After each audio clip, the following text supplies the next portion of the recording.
All right, we have a Unix host wherein we have two instances of or two Postgres clusters running, and how we can control starting and stopping of one particular cluster. So in my case, I have the first Postgres cluster running of this data directory varlib pgsql 14 data, and the second one is running of varlib pgsql 14 data 2.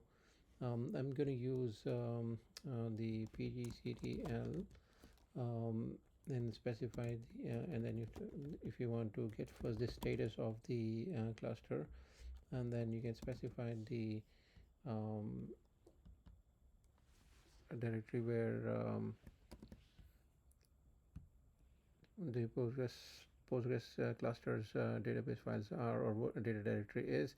And if we run this command, we get the status that it is running, it's currently running, and 23320, that is what is specified here. Now you can also have stop and start this. So as you can see now, if we run this, we don't have any Postgres running off. The second Postgres cluster is turned on, and similarly we can start it.